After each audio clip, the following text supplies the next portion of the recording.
The Cleveland Browns went 7-10 in 2022 with a defense with Joe Woods that really underperformed given the edge rushers, and an offense that with Deshaun Watson was not good. Watson was pretty poor in the 6 games he played, as most of us would have probably expected. Only completed 58% of his passes, couldn't amount turnover worthy plays, 184 yards a game.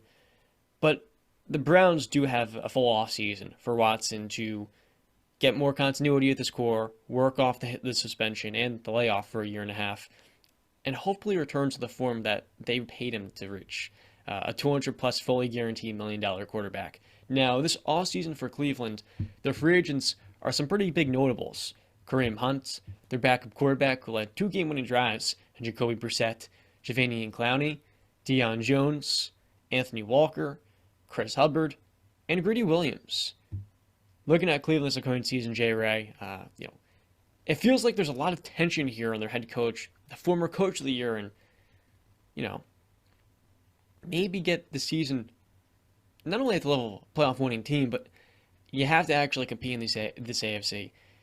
Do you think this Cleveland Brown team will live up to expectations, and what can they do this offseason to maybe get there? I'll tell you one thing, they better. They absolutely better. How much you paid that quarterback, knowing that that was a risk. We don't need to get into the things off the field, but it was a risk in you guys making that trade. And you guys had a guy in Baker Mayfield where he wasn't sure. Maybe he wasn't going to save your franchise anymore. He wasn't. We knew what he was. I don't want to offend Brandon, but you trade for a guy like Deshaun Watson, who you expect to make immediate impact, which I even thought that he would make an impact. I didn't think he would play on his MVP level, but I thought that they would win some more games with him. I think they finished the season 3-3 with Deshaun Watson under center. Mm-hmm. I feel like they really just need to nail this offseason down because now you have pressure. Now you have that quarterback. You're paying a guy not to just win you 10 games. No, you're paying this guy to win you a Super Bowl. And not too long ago, he was playing in an AFC title game against Patrick Mahomes when he was in Houston.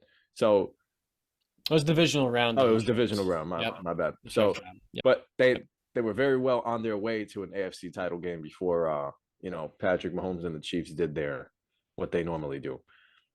So I feel like when you look at this Cleveland Browns team, they had so much talent, so much skill on both sides of the ball where you felt like, okay, maybe they are just a quarterback away from winning a Super Bowl. Maybe if Deshaun Watson was there a year ago and playing football, that they'd be a Super Bowl contender. But at this point, when I think about this Browns team, I just feel like they'll always just be not good enough, not good enough. And it sucks because there's a guy named Nick Chubb who's an absolute stud, probably the best running back to come out of his class, and that's saying a lot. I feel like looking at the Cleveland Browns, if the quarterback isn't who he's supposed to be, then they're starting right back at square one. Yeah, I don't Okay. believe that he's not going to be what he once was. I do believe it was just the rust, a year and a half off, no continuity or Do you not have any concerns on if you know are we going to see MVP Deshaun Watson again or what concerns would I have? Did he have a terrible injury? well, no, I'm saying them taking that year off, and then we saw 6 games where we never actually saw even flashes of what he used to be. Yeah, which I kind of expected.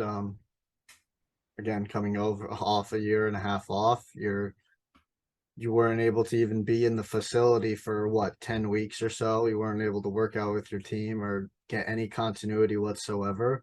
Now he's got the full off season. I have no reason to believe that Deshaun won't revert back to MVP Deshaun Watson. He's what 26, 27 years old. There was no injury that we know of that he was dealing with or that was completely hampering him.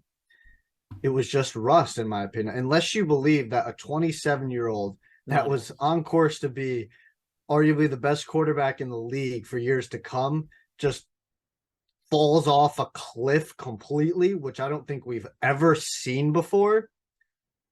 you have no reason to believe he won't go back to that. It had Carson to do with, Wentz. huh? Carson Wentz was the one with No, that was an obviously a torn injury though. ACL. That was an injury. Yeah, that was Yeah, an but that's injury. the only one. I prefaced with without an injury.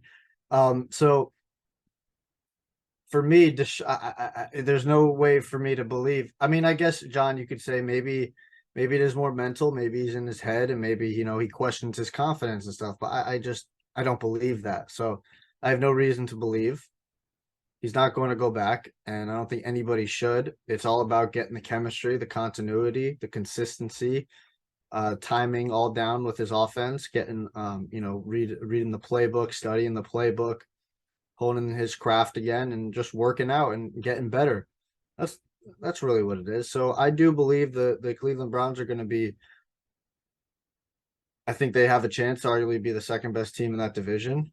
Um, Depending on what players Cincinnati loses this offseason, they could fight with Cincinnati to win that division. I truly do believe that. They've got the great running back. They still got a pretty damn good offensive line. Amari Cooper is a 11-60. he's not like, that elite number one, but he's still a number one wide receiver. You get the job done.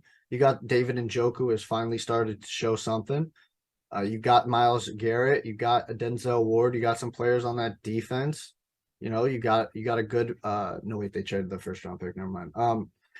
So you've got some things you can look forward to, and hopefully they retool a little bit in the offseason. And I think it's time, let's get it going. I'm gonna be on that bandwagon because I don't see a world where a quarterback who is on that trajectory just completely falls off a cliff with no injury or anything like that. So then I got a question. This is for both of you guys. The state of the Cleveland Browns right now, how do you compare them, or where do you rank them in the AFC North compared to a healthy Baltimore, a healthy Pittsburgh, and a healthy Cincinnati? I think there's a case they're the worst team in the AC North again next year. And the thing is, I wouldn't be surprised by it either. I think the AFC North is good. Don't get me wrong. I Yeah, believe no, it's Cleveland one of can. the best. I think Cleveland can be good as well. But like I said, sure. I just maybe I'm too hard on the guy, but I was hoping to at least see some flashes of, you know, that MVP Deshaun. And I get it, 6 games, sure. But I thought, after a while they'd start to gel and start to look a little bit more comfortable. And it just never felt like he looked comfortable. And I feel like that's unsettling. And I understand it's a year off, or yeah, a whole season off, and then you miss 10 games going into this season. Yeah, I just think it's something to be a little concerned about. It should be when you make him one of the highest paid quarterbacks in NFL history, the only one of $200+ million guaranteed it's supposed to. Because the moment you give Deshaun Watson that contract, trading 2 first-round picks to get him, the expectation is Super Bowls. Mhm. And you sacrifice so much of your cap space and so much of your future spending, you need Deshaun Watson to be a superstar. And if he is anything less, you not only lost that trade, but you just, like Justin said in the beginning of this, you reset yourself. Because now you're tied into a 27-year-old that maybe had his best years in Houston. But I look at this Browns team, and I feel like the biggest issue with them last year was honestly the defensive coordinator and Joe Woods doing that Fangio style scheme, which so clearly did not work for any team that tried it. And now they're bringing in Jim Schwartz coming as the DC, and it can't get worse than last year. It really cannot. And now you're probably going to move on from Javanian Clowney, who seemed to be a cancer by the end of the season. And with Myles Garrett, if you can get a good DC in here that can scheme up more, I guess, creative numbers advantages, Myles Garrett is a superstar. And he was a player the last couple of years has only gotten better and better in due time. They have Denzel Ward as well. This Browns defense should be pretty good because of the name value, the superstars. And while Greedy Williams is a free agent, he can play a pretty big role here. That's why you drafted Greg Newsome. You bring in JOK. They have a lot of really good young players here who can take a step forward. So in terms of their draft, right? They did give up the first round pick, but they still have all their other picks 2 through 7, right? They have the 42nd overall pick, which is actually pretty good. Where do you think that they go with that second round pick? Do you think should they go a receiver or should they go defense? Because O-line, they're pretty damn good. They've still got that damn good O-line. Conklin. Let's take a step back with Conklin's injuries. I know, but I'm projecting health. I am projecting health, John. I understand the injury concerns. When we're talking about this, we have to project health because then we're just going to go down a rabbit hole. They still Rabbit got hole, the Colts went down this last year. yes, they did, but that's predictions, and then we all fell on that sword, didn't we? A collective, all three of us just fell down on that. They still got Joel Bentonio. They got uh Willis, Jedrick Willis. So I think O line they're pretty good. Running back, I don't think you have to. I mean, maybe you want to take one in the fifth or sixth round. But Nick Chubb is still there. You don't need to. You don't need to take a tight end. You got Njoku. So I think it's either defense or you get maybe a second receiver to Amari Cooper in the second round. So where would you guys go if you're the Cleveland Browns in the second round? 42 overall. I think you have to go defense, considering how bad their defense was. I was just looking at their schedule, and I see some of the games where they got absolutely diced up. I mean, they got diced up by Bailey Zapp. So, yeah, that says a lot about how bad their defense is. And Bailey's a solid quarterback in his own right. But I can go to games like the Jets, week 2, Joe Flacco comeback, should have been a win. Game against the Chargers, they're up, should have been a win. Should have beaten the Falcons as well. So many games where the defense did let them down, and Jacoby Brissett managed most of those games very well.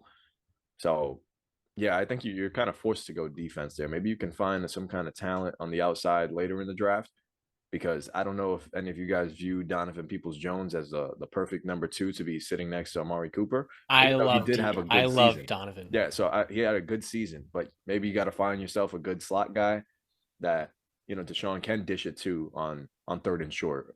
So maybe when you I got to think they find need to yourself a get. decent slot guy. I think maybe they need to get a speedster. I actually strongly disagree with you guys. I think Donovan Peoples-Jones is going to be a really Well, I didn't knock impressive him. I said I man. don't know if you guys see him as Okay. No, I I think believe he's a good. number 3. I think he's a number 3. I think he's a pretty damn good number 3. I don't think he's a number 2. If he is a number 2, he's a lower end number 2. That's why I said I think you go get a speedster that can change your offense a little bit. Donovan turned 24 today, and I look at his development through 3 years. Last year, 140 yards. He is that take over the top type of player. He adds a lot of new dimension, a lot of verticality to this offense. And to be honest with you guys, I don't think the Browns are going to make any moves to this offense. They're going to lose Kareem Hunt, and it's going to be on Deshaun to lead them. You're not drafting the receiver. You're going to go with the less sexy pick. You're going defensive line with your Jim Schwartz coming in. You need to have a strong run stop. You need to be able to stop the run at a high level. And the Browns, if they can win on the ground on both sides of the ball, now for Deshaun, you're taking so much of that pressure off him from a year ago with the defense that can, number one, get him back in the field sooner, but number 2, can control games better. Like I said before, the offense is not missing anything really. Now the offensive line's getting older, and you can maybe flesh out some of that in due time. You need to improve the defensive front because it's thin, and Taven Bryant is a free agent. I look at a lot of these players and I say you need to add a little more depth, inject some potential to that defensive front, and that for the Browns would put them in position to win the AFC North. You asked me the question, Justin: Can the Browns, where will they rank in the AFC North? And I look at this division, and all 4 teams next year can win it. But the question with Cleveland is if that defense gets better, and then if Deshaun, there's a lot of questions. If Deshaun can be a top 10 quarterback, because if the Browns defense is below 16th in the NFL, it's below average, and Deshaun's not a top 10 guy, they can easily win 8 or 9 games in a division that has Cincinnati, Baltimore, who we can all expect to be a pretty good team. They always are. And the Steelers, who for as much as people predict their downfall every single year, they always happen to have a better record than the Browns every single time. When we look at the AFC North, it is the best division in football. It is the toughest to win. And for this Cleveland team that has clear Super Bowl expectations, the standard is quite high. That's why I think Kevin Stefanski here could be on the hot seat. If he win less than 10 games, I think he's fired. Thank you for bringing that up because I'm still not a believer in Kevin Stefanski. I know you're not a big fan of him. What exactly is it for you? I don't like the way he handled the Baker situation. I can see that. The way the Browns did treat Baker on the way out was not ideal per se, because they could have used him in some ways. Now, Jacoby did a fine job. I look at Stefanski, and there's a lot to prove here because you have to make this work. And if you don't for a second quarterback that was a top 12 pick in the draft and has high level upside, I don't know what to tell you, but this is an offensive guru. I mean, we should be better than 18th in the league in scoring with him in the fold. So for the Browns, that's another question here. Is Stefanski and his staff good enough? Because you need to hit on your defensive coordinator and your offensive guy. And boy, did he miss with Joe Woods badly. Badly. So for the Browns, I'm a little bit less into them, but I do think if Deshaun gets back to that level, this is a clear candidate to rise up to 12 wins next season.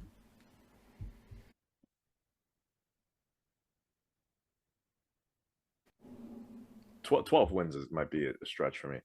With 17 game season. Yeah, I mean, with the Bengals in that division, I expect too much out of that team, and the same thing going into the season. I had Baltimore winning it. I had Baltimore winning division, and they were what 2 games away. Um, I don't think the difference between Baltimore and Cincinnati is actually that big. I think with a healthy Lamar, uh, and his defense clicking, that Baltimore is probably the best team in the North. Cleveland, on the other hand, I feel like has a lot to work on here.